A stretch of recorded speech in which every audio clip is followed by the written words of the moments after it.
Muito bem, pessoal. Bom dia, todo mundo por aí. Tudo bem? Tudo beleza? Terça-feira, 26 de setembro, 7h01 da manhã. Estamos começando o Desperta SL. Estou em viagem, portanto, estamos no nosso estúdio móvel, mais conhecido como hotel. Bom dia para todo mundo que já está por aí no nosso chat. Tudo bem com vocês, rapaziada?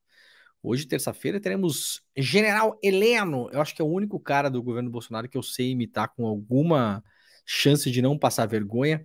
É o General Heleno. Bom dia para o Altemar de Souza, comunidade do ICL de Mazinho, de Campo Grande. Pessoal também de Maceió, Alagoas já tá por aí. Áurea Veiga, o legal da gente fazer o programa em viagem é que eu consigo ler os comentários de vocês, né? Sandra Maria Lessa, Ilha do Governador, no Rio de Janeiro. Já tá todo mundo aí, pessoal de Recife, pessoal de onde mais? Bruxelas, aqui é meio-dia, diz a Kátia Rodrigues. A gente pega uma audiência muito legal do pessoal do Brasil, dos brasileiros que moram fora do Brasil, né? Então muita gente nos acompanha lá fazendo almoço, no pós-almoço, muita gente na Ásia também. Recebo muitas mensagens aqui, então fico muito feliz que muita gente que mora fora do país pode se informar sobre o que tá rolando no nosso Brasil aqui pelo Desperta ICL. Ó, vai chegando, vai deixando seu like, inscreva-se no nosso canal também e, por favor, se você puder, ontem, aliás, preciso fazer uma errata, né? O nosso diretor Maurício falou, Demore, você tem que fazer uma errata amanhã. Ontem eu falei que a gente terminou o programa aqui com mais ou menos 15 mil pessoas nos acompanhando online. Na verdade, era 16.500 pessoas. Eu estava olhando errado o negócio aqui. Então, agora sim, estamos com a informação correta no ar.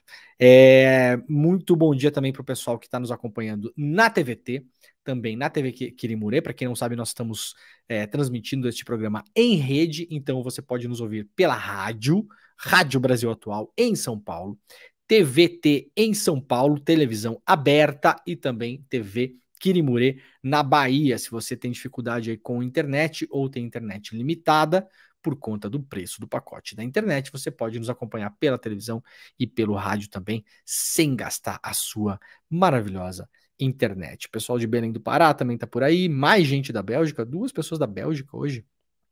Vocês se conhecem, por acaso, pessoas que moram na Bélgica? Como aquelas pessoas que conhecem você e falam, onde você mora? Ah, eu moro no Rio de Janeiro. Pois é, eu tenho um primo que mora lá, você conhece ele? Falei, não, veja bem, deixa eu te explicar. A cidade é meio grande demais para conhecer todo mundo. O pessoal de Campo Grande também já está por aí, muita gente chegando, Santo André, Olinda, Goiânia, vão dizendo de onde vocês estão assistindo o programa aí, gente. E também falem nos comentários aí se o calor da cidade de vocês deu uma melhorada, né? Porque essa semana começou escaldante, né?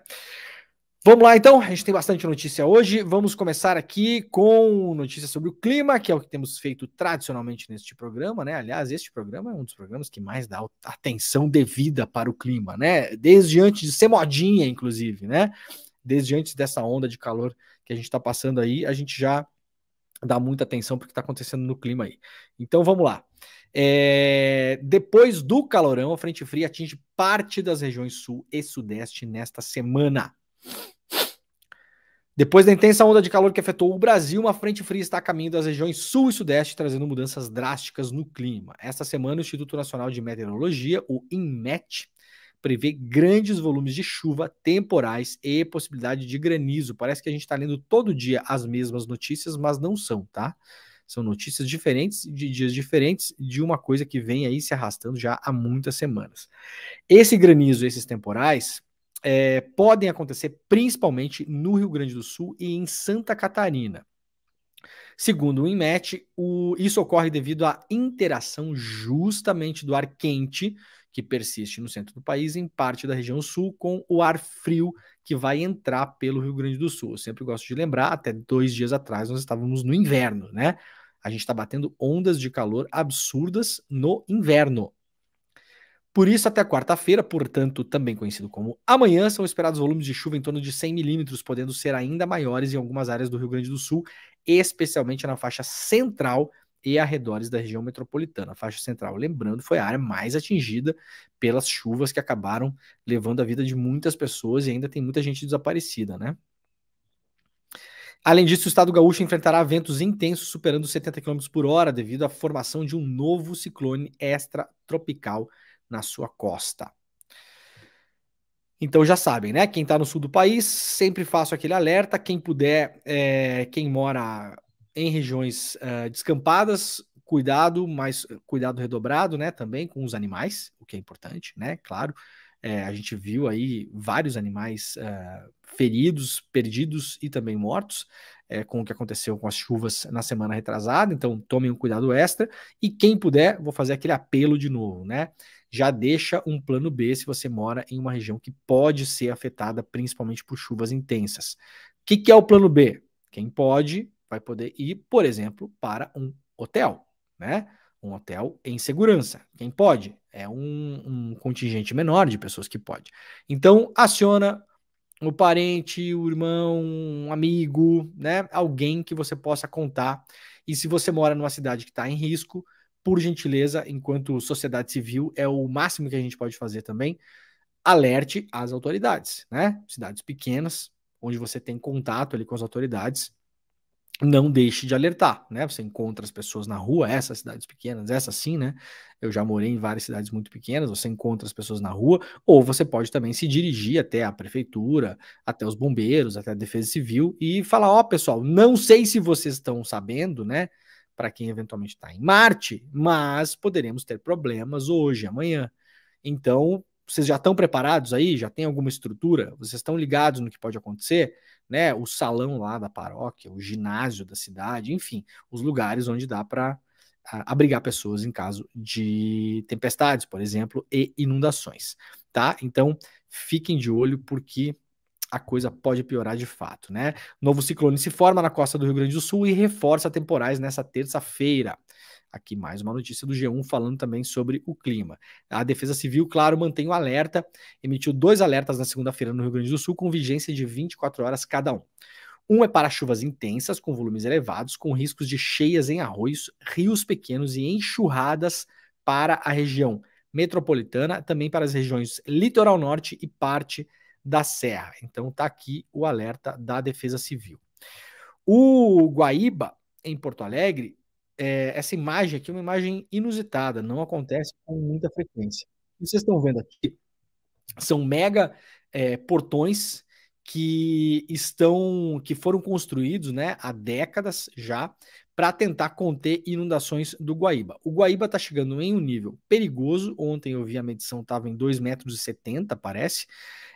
Se eu não me engano, com 3 metros você já tem alagamentos no centro de Porto Alegre, então a cidade está em atenção máxima, e essa imagem é uma imagem emblemática, porque é a imagem dos portões do muro conhecido como Muro da Mauá, que é uma avenida que fica muito próxima ao rio, os portões sendo fechados. Esses portões normalmente ficam abertos, né, e sequer são movimentados, né.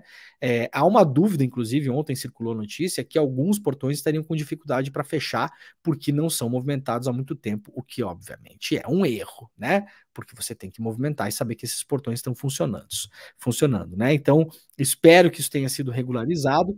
Essa imagem foi feita ontem pelo fotojornalista Gabriel Wolkind, lá do Sul 21. Confira o momento em que as comportas do Guaíba foram fechadas na tarde desta segunda. A última vez em que as comportas tinham sido fechadas em Porto Alegre foi em 2015. E ontem parece que Porto Alegre bateu um volume de chuvas histórico aí, parece que fazia quase 100 anos que não chovia tanto nesse período do ano em Porto Alegre. De fato, não é um período chuvoso, né? O período chuvoso geralmente é mais no outono e no inverno, né? No outono e numa parte do inverno, não nesse momento que a gente está vivendo agora, e principalmente entrando na primavera agora, não seria um momento de chuvas. Tá bom, gente? Atenção máxima, então, né? Cada vez mais, ontem até eu estava acompanhando um telejornal no estúdio e vendo a previsão do tempo, né? Cada vez mais a previsão do tempo vai deixar de ser uma parte da nossa vida que fica falando sobre se vai ter praia, se não vai ter praia, se no final de semana vai ter tempo bom, né? A gente sempre fala o sol, tempo bom, né? Agora, eventualmente, a gente vai começar a tratar o sol não mais como tempo bom. A gente sempre classificou o sol como tempo bom. Final de semana vai ter tempo bom, né? Agora, não necessariamente. Talvez tenha sol e faça 42 graus no sol, e isso de tempo bom não tem absolutamente nada, né? Então, estamos num momento que estão sequestrando até a nossa noção de tempo bom, né? Infelizmente. Gente, olha só que curioso isso aqui. O Jair Renan, né? Que é o 04, né, enrolado aí, um monte de coisa, né? Ele foi vetado, ele estava participando de uma festa, de um festejamento farroupilha, né, que é um festejamento típico do Rio Grande do Sul, mas também em vários outros estados onde há muitos gaúchos, né, que migraram aí ao longo das décadas. E aí ia ter a festa farroupilha lá em Santa Catarina, e o Jair Renan estava lá para fazer o quê? Para fazer palco, né, que é o que essa gente gosta de fazer. E aí a revista Fórum traz aqui um vídeo. Jair Renan é vetado no palco da festa farroupilha em Santa Catarina, vestido com trajes típicos gaúchos. Eu tô vendo a foto aqui, o pessoal da revista Fórum. Eu não sei se tá de bombacha, mas na verdade esse chapéu que o Jair Renan tá usando é um chapéu, sei lá, do peão de boiadeiro, né? E tá usando uma camiseta, né? Filho do ex-presidente foi proibido de subir ao palco da festividade por Denise Leite, presidente da Fundação Cultural do Estado. O Jair Renan, filho do ex-presidente Jair Bolsonaro, foi exposto a uma humilhação diante da divulgação do vídeo que mostra ele sendo vetado de subir no palco da festa de encerramento da Semana Farroupilha em Balneário Camboriú, que é onde o Jair Renan está morando, né? Na gravação é possível ouvir Denise Leite, presidente da Fundação Cultural, afirmando ao empresário bolsonarista Emílio Dalsocchio, um dos caras mais famosos, aliados ao Bolsonaro, e vários vídeos também que foram gravados sobre ele no ano passado, sobre negócio de urna e golpe militar, essa gente, né? Essa gentinha. Um cara ricaço também, para variar um pouco, né? Quem viaja muito já deve ter visto esse cara, tem um monte de carreta transportadora de combustível, né? Dalsocchio. E a presidente, a Denise Leite, não autoriza a menção ao Jair Renan. O cara ia mencionar ali, está aqui o 04, que foi lá no depósito do presidente pegar a joia também, né? Não ia falar isso, né? O filho do presidente, segundo a Fórum, estava vestido com trajes típicos gaúchos e aguardava para subir no palco. A gente tem um vídeo aí, né, ô Pedrinho Falcão? Vamos colocar o vídeo para a galera aí? Não, filho do Bolsonaro não vai ser. Não é tão democracia, não vai ser. Ele não pode, porque ele não vai estar. Não vai estar. Pode ser prosseguir para chefe. Este ano, sem dúvidas, tivemos. Tá legal, né? Olha, eu vou dizer o seguinte: parabéns, deixa eu pegar de novo o nome da presidente da fundação aqui, porque, ó, como é o nome dela? Denise Leite. Dona Denise, parabéns, porque a senhora está enfrentando duas coisas muito difíceis de enfrentar. Três, na verdade. O ethos da região, né? De extrema direita, basicamente. As redes sociais, que eu já vi, esse vídeo foi publicado, aliás, lá no Twitter do nosso querido William De Luca. E o William De Luca hoje de manhã mandou no grupo de WhatsApp da firma as respostas. Obviamente, a Denise está sendo atacada com todo tipo de machismo, misoginia e coisas nojentas em geral.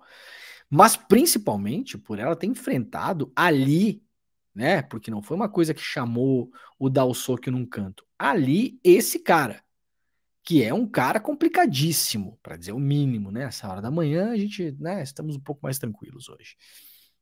É um cara complicadíssimo. A dona Denise comprou briga, arranjou sarna para se coçar, né? Esse cara tem potencial para atazanar a vida dela de muitas formas, de muitas formas.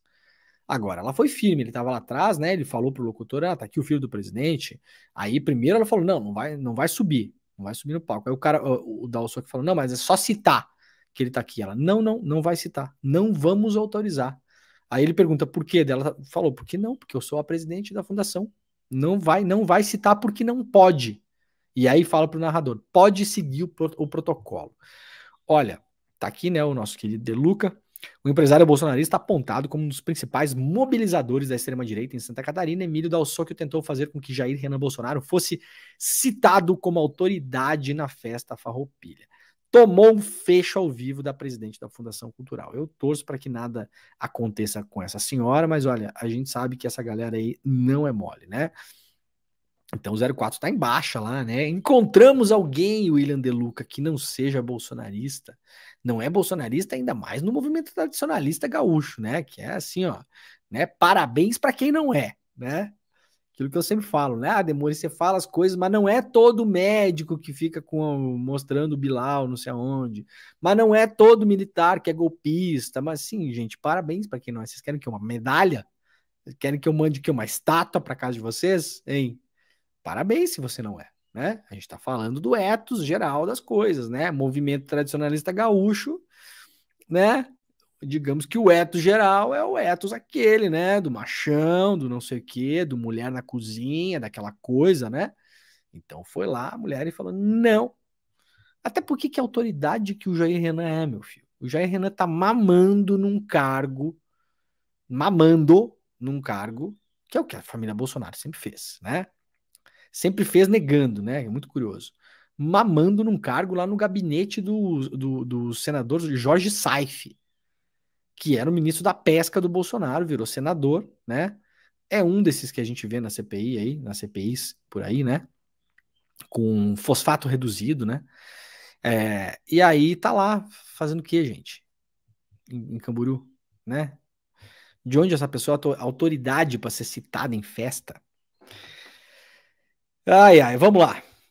Notícia da Folha de São Paulo de hoje: Aras encerra gestão na PGR tentando apagar a imagem de leniente com abusos de Bolsonaro. Ô, procurador, não dá mais tempo não, viu? Acabou já, acabou a festa.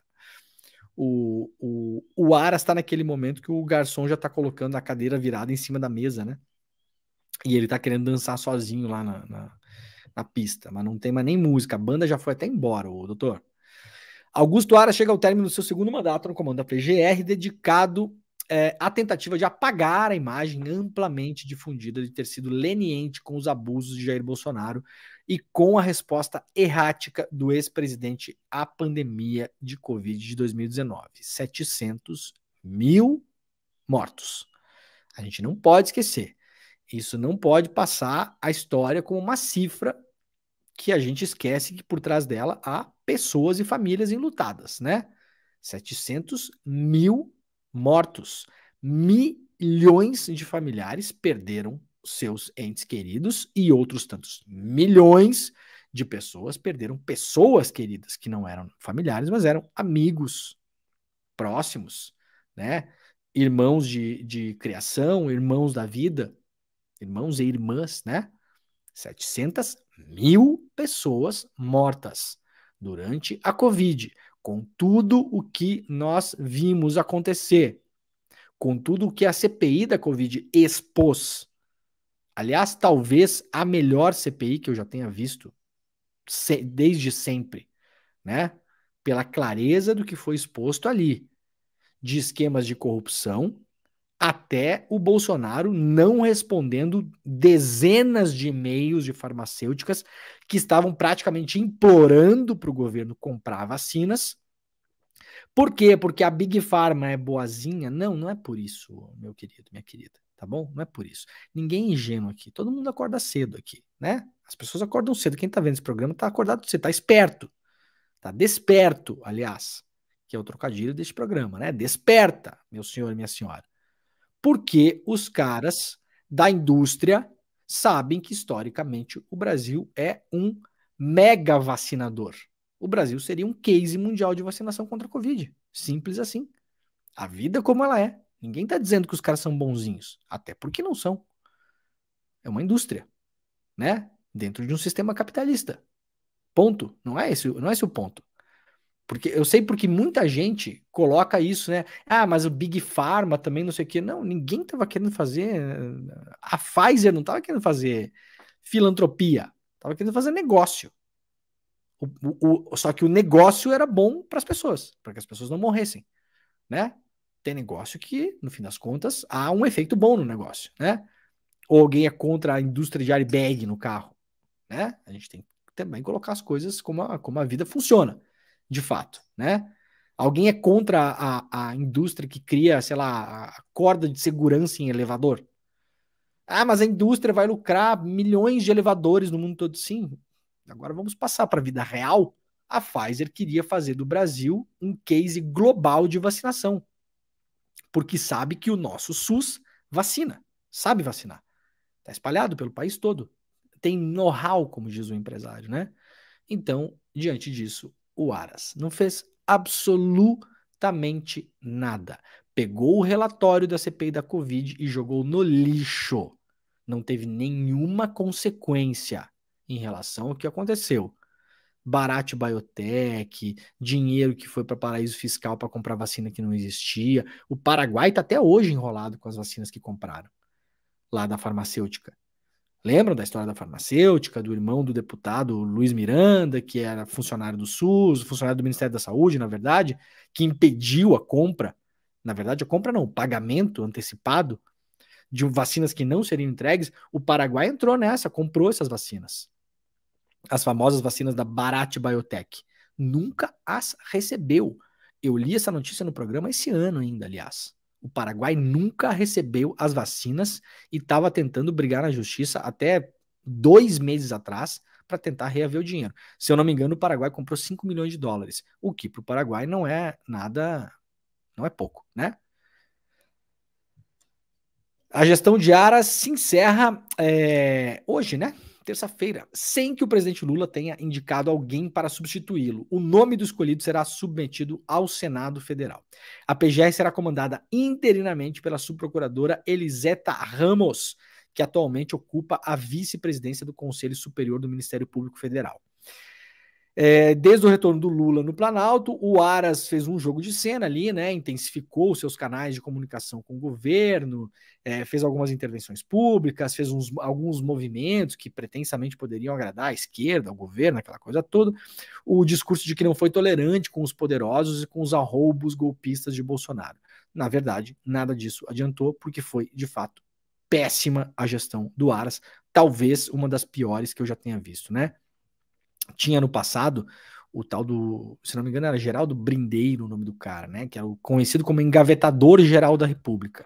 Se eu não me engano, no primeiro ano do governo Fernando Henrique Cardoso, né? O tempo passa também, e a gente muda a nossa opinião sobre as coisas, então também não tenho condição de olhar para trás e saber se várias daquelas coisas engavetadas pelo procurador na época não tinham que ser engavetadas mesmo também, né? Porque às vezes a gente cai num outro extremo, né? Quando vê tá todo mundo, a gente vira um monte de mini Deltan Dallagnolzinho aqui.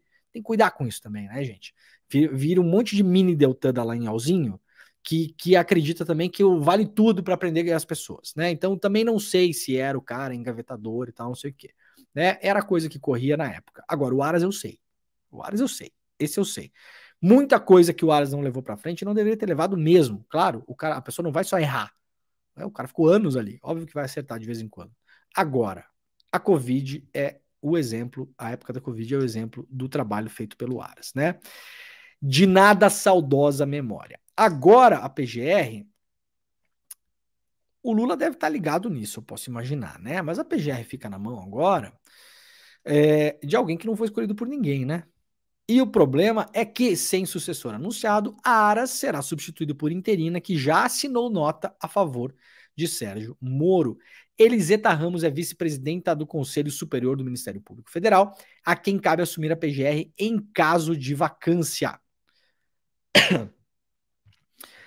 Ao ser eleita vice-presidente do Conselho do Ministério Público Federal, no início de setembro, a Procuradora-Geral da República, Eliseta Ramos, cacifou-se a uma missão que irá assumir a partir desta quarta-feira, comandar interinamente a PGR. Portanto, a partir de quarta, ela é a PGR, não é mais o Aras. Amanhã acabou Aras, virou Eliseta Ramos, né? Isso porque uma das principais atribuições do posto é justamente substituir o PGR em caso de vacância. Como o Lula não indicou ninguém até agora, vai ela mesmo, né? Como mostrou o portal Metrópolis, essa notícia publicada pelo Globo, né? Eliseta foi uma das signatárias no final de 2018 de uma nota de apoio à nomeação de Sérgio Moro como ministro da Justiça de Jair Bolsonaro. Então presta atenção, não é só assim, assinou uma nota em defesa do Moro, tá? Não é isso. Não é que lá em 2016 ela achava que o Moro era o herói, como muita gente achava, como aliás partidos de esquerda achavam. Movimentos sociais de esquerda já chegaram a achar a Lava Jato bom. Tá, boa, tá bom? Não vamos esquecer disso também, né? Às vezes eu vejo uns argumentos por aí que dá vontade de responder, mas eu fico na minha. Ah, não pode indicar a fulana pro STF porque ela já falou bem da Lava Jato. Olha, o PT já falou bem da Lava Jato. Tá bom? Tá duvidando de mim? Vai lá no site do PT. Site do PT, tem uma agência lá, PT Notícias, e coloca Lava Jato. E aí vai lá até 2015, 2016 e vejam se não há ali notícias com tom positivo em relação à Lava Jato. Ah, Porque no começo, gente, todo mundo achou que ia ser legal mesmo, né? A gente está acostumado a achar o Ministério Público legal. Tava, né? Agora já não tá mais, infelizmente. O Ministério Público sempre foi uma coisa legal, né? Pô, que massa, os caras estão indo para cima. Polícia Federal, sensacional, tá indo para cima, tá investigando. Depois vamos descobrir, né? Movimentos sociais fizeram notícias positivas em relação ao MST, à Lava Jato, inclusive o MST, né? No Twitter do MST, eu me lembro como se fosse hoje, coisa de 2015, 2016, se não me engano, um pouco antes. Então não é que assim, a dona Eliseta, ela tá nesse time, entendeu? Que lá atrás apoiou a Lava Jato. Não, é diferente. Ela assinou uma nota em apoio ao Sérgio Moro, depois do Sérgio Moro ter feito tudo o que fez, liberar a delação do Palocci entre o primeiro e o segundo turno, né? Vazar informação para a imprensa, liberar aquele grampo descontextualizado e ilegal da Dilma conversando com o Lula, descontextualizado por quê? Porque liberou apenas um grampo de 22 grampos que foram feitos. Os outros 21 que foram feitos, que foram conversas do Lula, inclusive com autoridades, inclusive com o Temer, mostram uma outra história. A gente fez matéria sobre isso na Vaza Jato. A história não é a história que o Moro vendeu mentirosamente para a imprensa, selecionando apenas um grampo de que o Lula tinha desejo de virar ministro da Dilma para fugir da justiça. A história dos outros 21 grampos mostra outra coisa, que era o Lula tentando fazer articulação política no entorno da Dilma para evitar que a Dilma caísse. Então o Moro mentiu usando um grampo ilegal. Isso tudo aconteceu antes. Isso tudo aconteceu, na verdade, para tirar o Lula da eleição, inclusive. Depois de tudo isso, a doutora Eliseta foi lá e assinou uma nota em apoio ao Sérgio Moro, apoiando para que ele fosse para o governo Bolsonaro. Então, pera lá. Né? O documento assinado por 150 procuradores encampava uma profusão de elogios a Moro, destacando um extraordinário despreendimento pessoal do senhor Sérgio Moro em benefício do Brasil e dos interesses das sociedades. Ô Lula, atenção, Lula. O Lula tá no momento, não tá no momento legal de saúde, né? A gente vai falar disso daqui a pouco. Vai operar o Lula e a coisa é delicada, não é uma coisa trivial, não. Lula, indica alguém aí, pelo amor de Deus, né?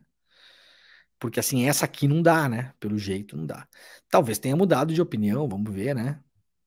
Eu não sei se mudou de opinião, tá, gente? Porque vocês vão lembrar que teve uma correição, né, na Lava Jato, que a PGR foi fazer, que foi obrigada a fazer, na verdade, pelo STF. O ministro Lewandowski foi lá e falou para a PGR: olha, vocês têm que olhar aí esse negócio aí, tem um monte de coisa esquisita aí dentro. Foram lá, olharam e voltaram com o resultado: não encontramos nada, não tem nada de errado, não tem nenhum problema. Quem assinou esse não tem nenhum problema, quem estava, né? A doutora Eliseta também. Então estamos falando do apoio ao Moro, né? O incrível homem que fez tudo pelo Brasil em 2018, estamos falando de algo que aconteceu este ano. Tá bom? Qual o problema? Vai ficar ali e vai tomar decisões. E pode tomar decisões que no futuro sejam difíceis de reverter. Inclusive em relação à Lava Jato. Então eu vou deixar esse trechinho aqui separadinho, porque se acontecer daqui a alguns dias eu vou voltar e vou falar: eu avisei. Né? Pode ir lá tomar decisões em relação à Lava Jato, que está aí sob escrutínio pesado do corregedor Salomão, inclusive, o ministro Salomão, né? As investigações, pelo que estou informado, estão andando com algumas linhas de investigações em relação ao que aconteceu na Lava Jato, inclusive em relação ao que aconteceu com os dinheiros da Lava Jato. Uma triangulação esquisita, no mínimo, que a gente já denunciou várias vezes, né? Petrobras e as empresas nacionais pagavam multa aqui nos acordos de leniência, o dinheiro ia para os Estados Unidos e depois o dinheiro dos Estados Unidos, parte dele substancial, voltaria para o Brasil, depositado na conta bancária de uma fundação de caráter privado, a tal da Fundação Lava Jato. Faz algum sentido para vocês isso? Né? Você vai lá, pressiona empresas, pressiona pessoas, essas pessoas devolvem dinheiro de corrupção que sim, existiu. Absolutamente ninguém em sua consciência fala que não. O problema vai para muito além disso. Aí esse dinheiro, parte dele vai para os Estados Unidos, porque as empresas, inclusive a Petrobras, têm que pagar multa lá, e no acordo que é feito lá, a maior parte desse dinheiro volta para o Brasil. Volta para o Brasil para onde? Boa parte desse dinheiro, mais de 2 bilhões, para uma fundação de caráter privado com um CNPJ que seria administrado pela Lava Jato. Parece alguma coisa para vocês? Para mim parece uma coisa esquisita, né? Se fosse a Lava Jato, chamaria isso eventualmente de sistema criminoso. Não parece um sistema criminoso para vocês? Para mim parece, né? Vamos ver se a dona Eliseta vai tomar algumas atitudes enquanto está ali na vacância do Aras para eventualmente blindar as coisas que estão acontecendo em relação à Lava Jato. Muito bem, vamos lá, gente.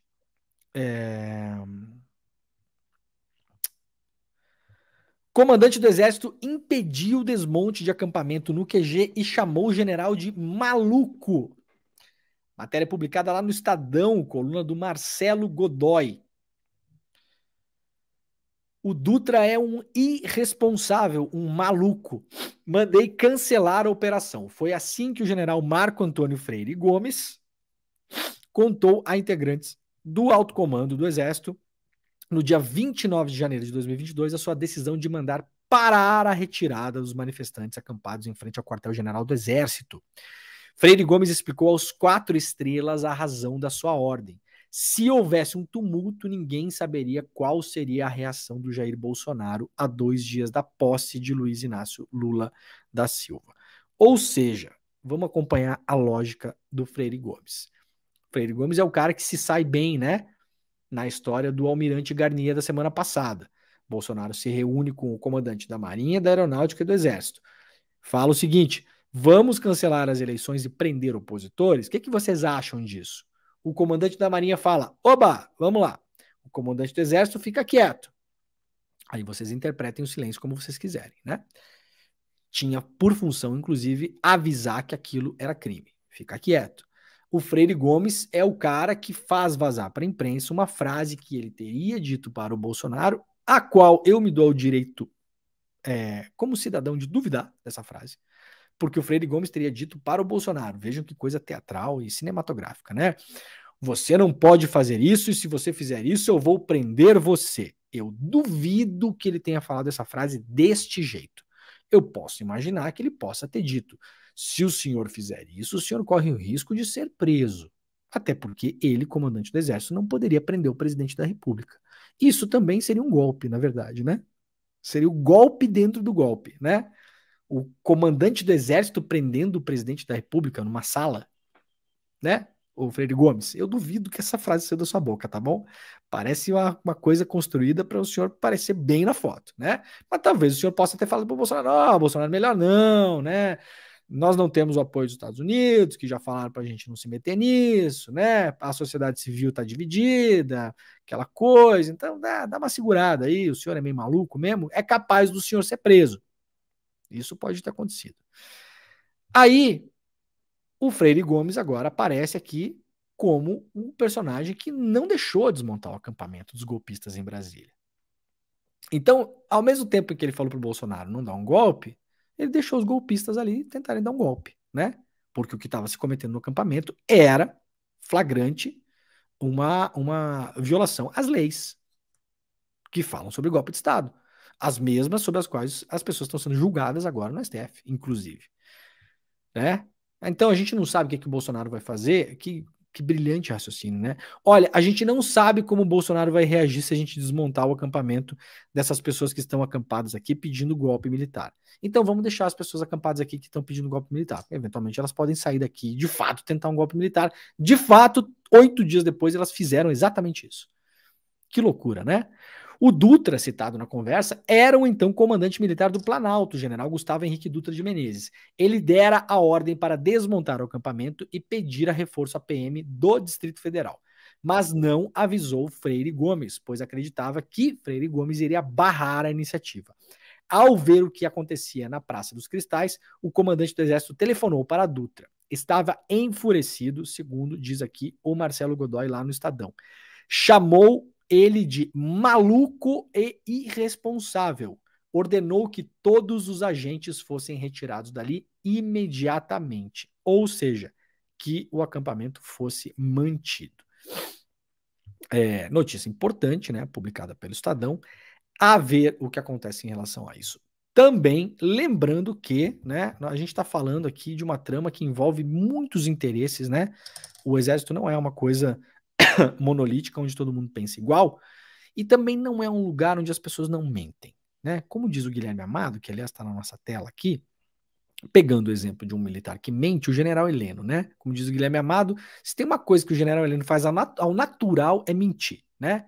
Então no exército as pessoas mentem, omitem, né? Cometem chantagem, enganam, passam a mão em dinheiro público, fazem tudo isso. Historicamente, aliás, no exército, né? Então vamos lembrar o seguinte, o general Dutra, que é esse cara que aparece na notícia do Estadão, sendo o cara que falou, vamos desmontar esse acampamento aqui, o que pode ter acontecido, de fato. Segundo a notícia, foi ele, inclusive, que acionou a polícia para desmontar o acampamento e foi desautorizado pelo comandante Freire Gomes, chamado de maluco e irresponsável. Vamos lembrar que o general Gustavo Henrique Dutra, ex-comandante militar do Planalto, distorceu um documento do Ministério Público em sua defesa na CPI. Ele foi para a CPI, apresentou um documento do Ministério Público dizendo, olha aqui, tinha recomendações do Ministério Público e eu não mandei desmontar o acampamento. Por quê? Porque eu cumpri todas, né? As providências do MPF, segundo ele, foram exaustivamente perseguidas pelo comando militar, escreveu o general. Não havia até então ilegalidade nas manifestações. No entanto, isso é mentira, porque o MPF no documento dizia que era necessário coibir manifestações que incitem à prática de violência contra candidatos eleitos, que estimulem a obstrução do exercício regular dos poderes constituídos ou que incitem a sublevação violenta e estimulem a animosidade das Forças Armadas contra os poderes constituídos. Resumindo, era basicamente só o que as pessoas estavam fazendo no acampamento na frente do QG, na Praça dos Cristais. Que, aliás, não me chama atenção, né? Praça dos Cristais e Noite dos Cristais, como teve na Alemanha nos anos 30, né? Para quem não sabe o que é, procura depois aí Noite dos Cristais. Né? Os nossos acampados estavam na Praça dos Cristais. Exatamente só o que eles estavam fazendo ali era incitar as Forças Armadas contra os demais poderes constituídos. Então, é curioso que o general Dutra tenha ido para a CPI e não tenha falado isso que agora o Marcelo Godoy publica no Estadão.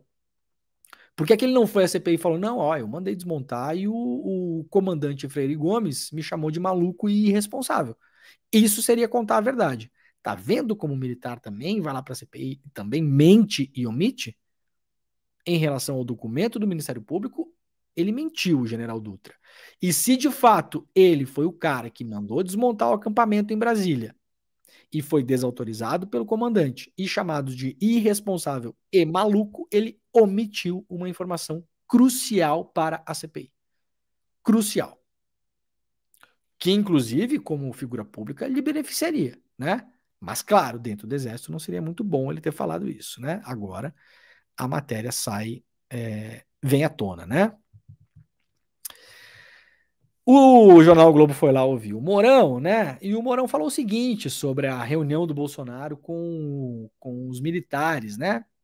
Sobre o documento que o Bolsonaro teria recebido para anular as eleições para prender opositores. Foi um mero blá blá blá, diz o Mourão, ao minimizar suposta reunião golpista entre Bolsonaro e militares. Ex-vice-presidente e hoje senador Hamilton Mourão coloca em dúvida o conteúdo da delação de Mauro Cid, claro, ex-ajudante de ordens do então presidente Jair Bolsonaro. Em entrevista, o militar também diz não haver gravidade na reunião do Bolsonaro. Veja bem, com os chefes das Forças Armadas, e que, segundo o relato de Cid, vamos lá, eu não vou ler a notícia. O Mourão está dizendo o seguinte na entrevista. Primeiro, eu vou colocar em dúvida a delação do Cid, ou seja, eu duvido do que o Cid está falando, tá? Isso é o que o Mourão fala na entrevista. Mas ele fala outra coisa importante, e essa, na verdade, é a coisa importante. O Mourão está dizendo o seguinte: na hipótese de o Cid estar falando a verdade, não tem nada demais. O que é que não tem nada demais?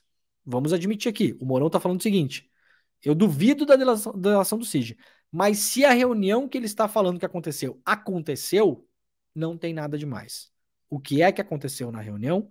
Um assessor do Bolsonaro, o senhor Felipe Martins, entrega em mãos para o Bolsonaro um papel. Este papel é um projeto para anular as eleições, uma proposta para anular as eleições e prender opositores. Ambas as coisas feitas pelo presidente da República ilegais. Crimes, as duas. Faz isso na frente de um padre e um advogado. O Cid diz que não lembra quem é o padre e quem é o advogado. Obviamente ele sabe quem é. Obviamente também o Cid está omitindo informações na sua delação. Isso é evidente. E eventualmente pode estar mentindo também. Já falei várias vezes aqui, delator pode mentir e omitir. O trabalho dele é fazer com que a polícia não descubra.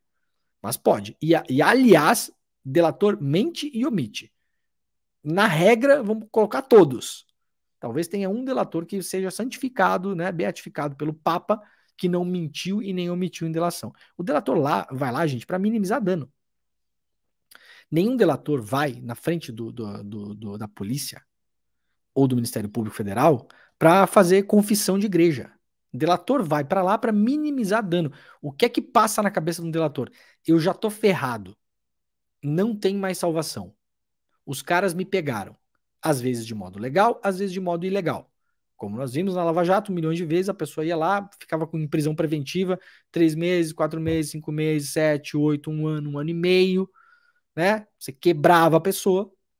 E não sou eu que estou dizendo, qualquer relatóriozinho da ONU sobre detenção de direitos humanos vai falar sobre isso. Regra de Nelson Mandela, tempo de luz de sol, alojamento, qualquer. Prolongar prisões preventivas, qualquer relatório da ONU, não sou eu que estou falando. Pega os relatórios da ONU. Dá para encaixar de um monte de gente que a gente não gosta, inclusive. Né? A gente consegue encaixar esses casos, inclusive no caso do Eduardo Cunha, do Marcelo Odebrecht, um monte de gente que eu não gosto. Né? Que a gente sabe que fizeram um monte de zerda. Agora, uma coisa é uma coisa, outra coisa é outra coisa.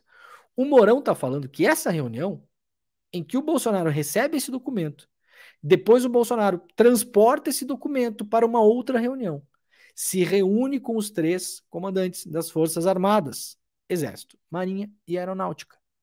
Esta reunião, segundo o Mauro Cid, é testemunhada pelo Cid. O Mourão está dizendo, se isso tudo for verdade, não tem nada demais. É revelador, né? Por isso que eu sou muito a favor da gente ouvir as pessoas, entrevistar as pessoas, né? Vamos lá, gente, ó. Laudo de áudios mostra que o general Heleno agiu por golpe de Estado. Reportagem exclusiva da revista Fórum. Essa matéria é importante porque o general Heleno vai hoje depor na CPI.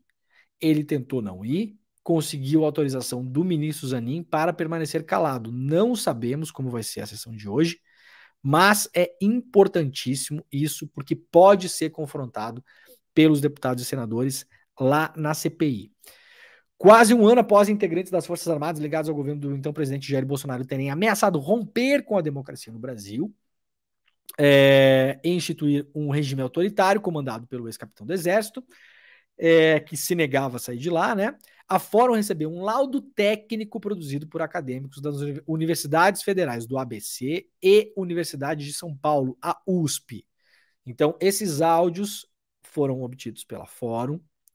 Esses áudios foram periciados, tem um laudo técnico em cima desses áudios, e são 2 universidades de renome, né? A gente não está falando de um laudo que foi feito no porão de uma casa, tá bom?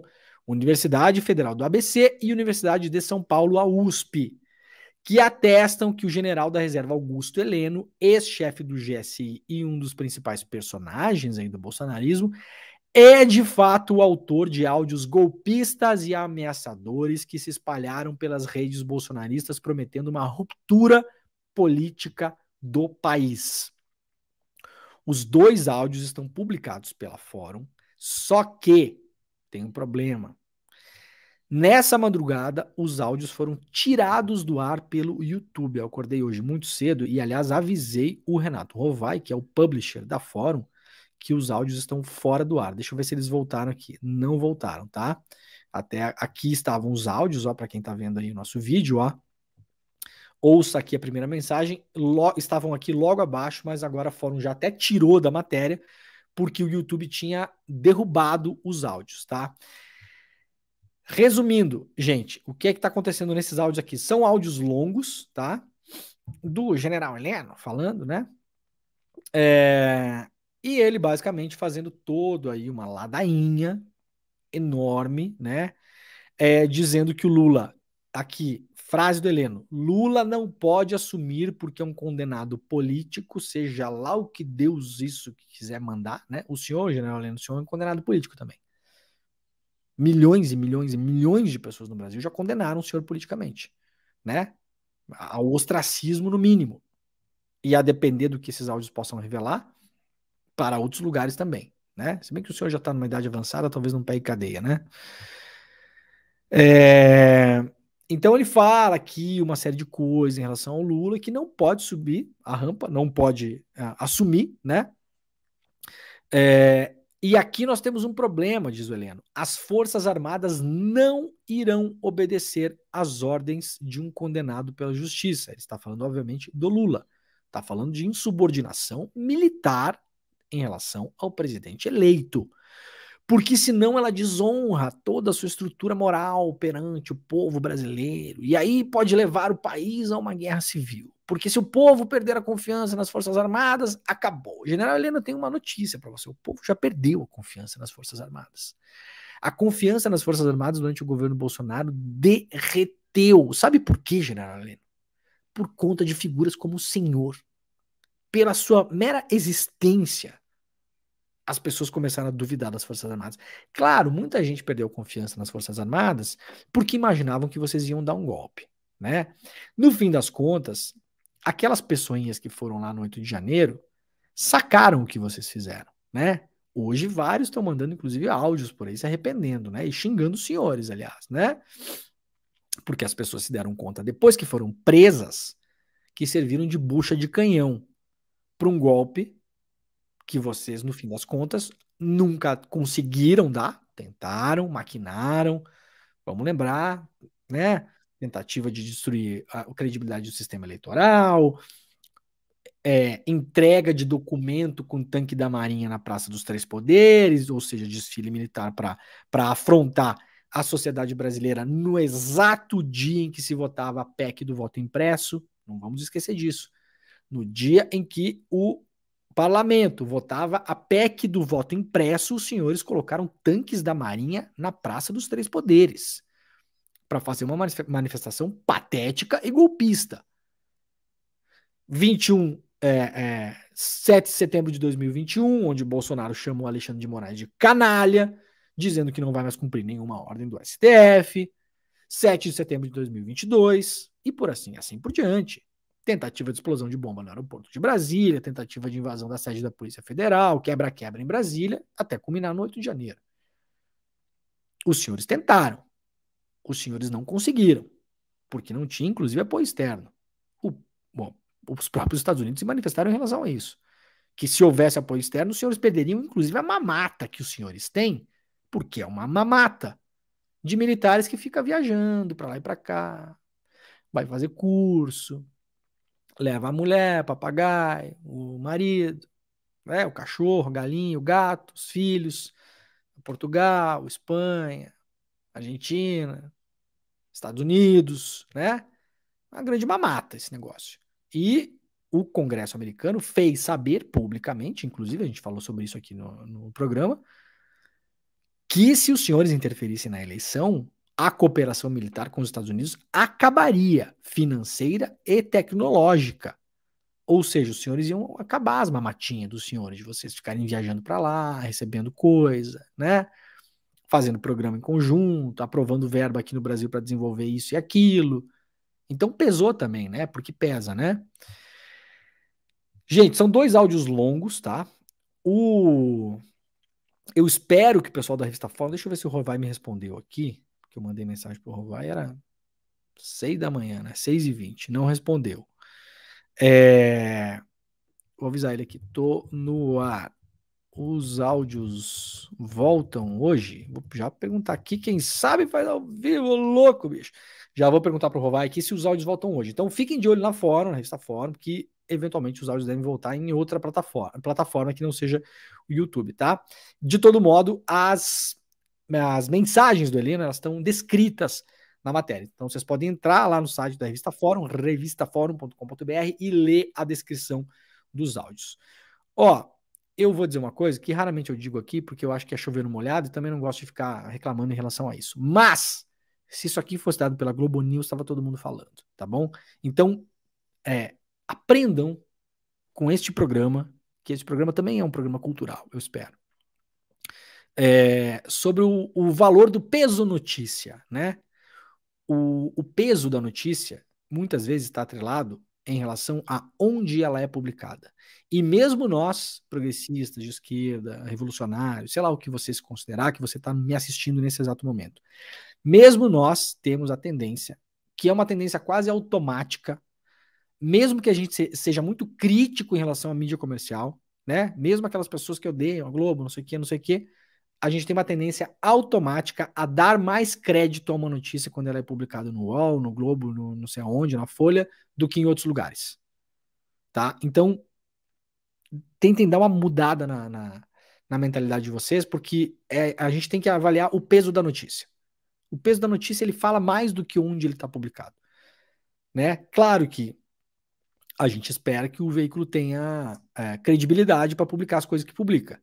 Mas isso serve, muitas vezes, se você está publicando uma matéria em off, por exemplo. Não tem fonte, você está dizendo o que alguém disse para você e eu tenho que acreditar em você. Bom, tudo bem, a gente vai olhar para jornalistas que têm credibilidade, no caso da Fórum tem também, óbvio, né? Se você encontrar uma coisa publicada no painel da Folha, que não tem a fonte, e no Terça Livre, a tendência maior é a gente, obviamente, acreditar no painel da Folha, né? Óbvio. Mas não é disso que eu estou falando aqui, tem 2 áudios, tem documento periciado, áudio periciado. É uma matéria documental, não é uma matéria de opinião. Não tem nada em off aqui, é uma matéria documental.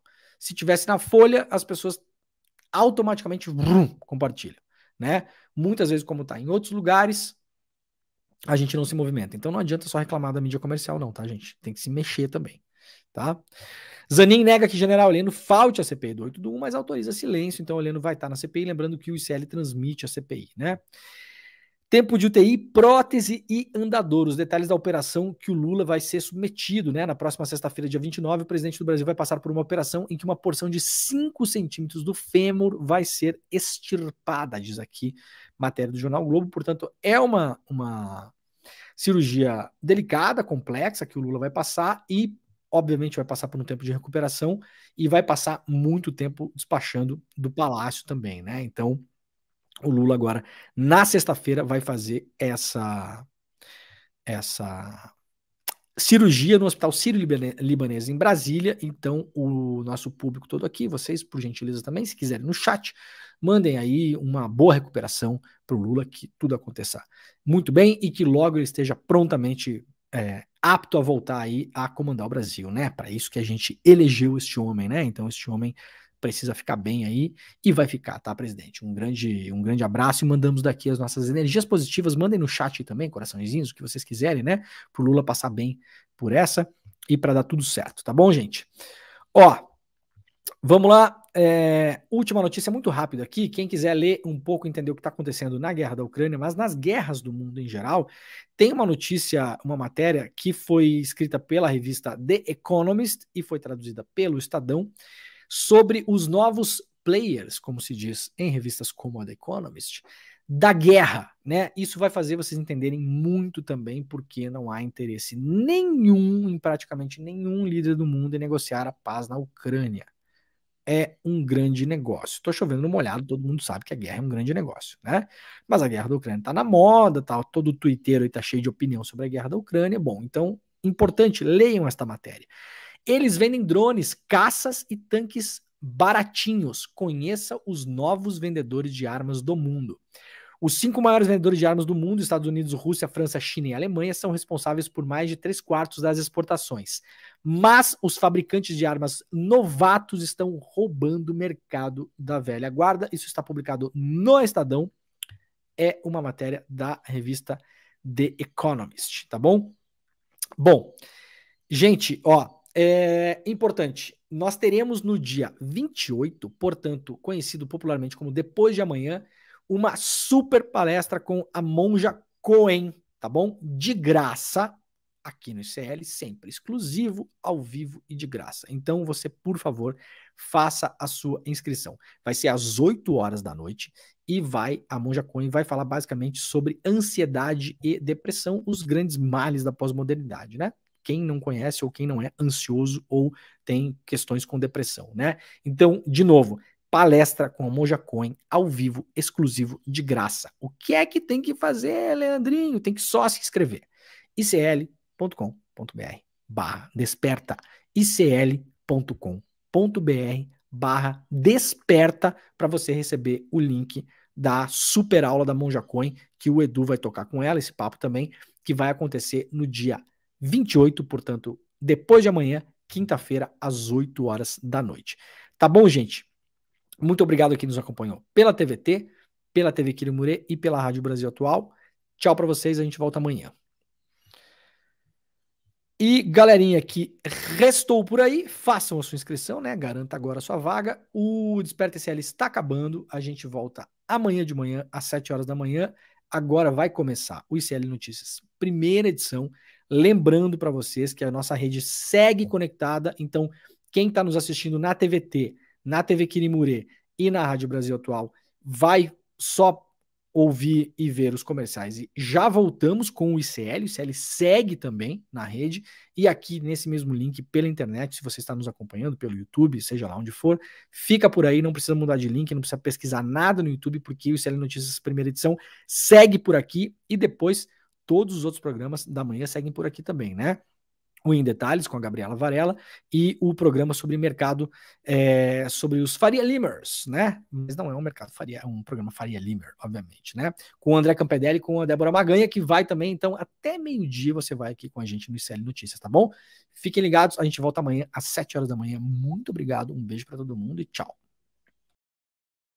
Faltam só 2 dias para nossa aula Como Vencer o Estresse e a Ansiedade com Monja Cohen, essa super liderança espiritual, essa missionária do Zen Budismo e essa pessoa tão sábia. Se você já está inscrito na aula, parabéns! Fica atento no seu e-mail, que é lá que vai chegar a informação, no e-mail que você cadastrou. Se você não está inscrito ou inscrita na aula, clica no link aqui em cima ou aqui embaixo, se inscreve agora. É super rápido e eu tenho certeza que você vai ter muita utilidade nessa aula. Então, vamos todo mundo assistir daqui a 2 dias, 8 horas da noite no horário de Brasília e colher os frutos desses ensinamentos. Até lá!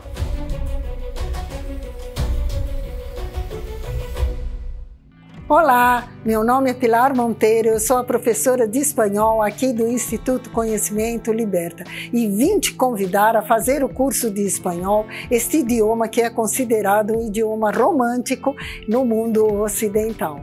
Você sabia que o espanhol é falado em 21 países? Você sabia que é um dos 6 idiomas das Nações Unidas? Para nós, brasileiros, ele é um idioma muito importante para o nosso desenvolvimento profissional. O curso de espanhol e mais 200 cursos do Instituto Conhecimento Liberta esperam por você. Te vejo lá!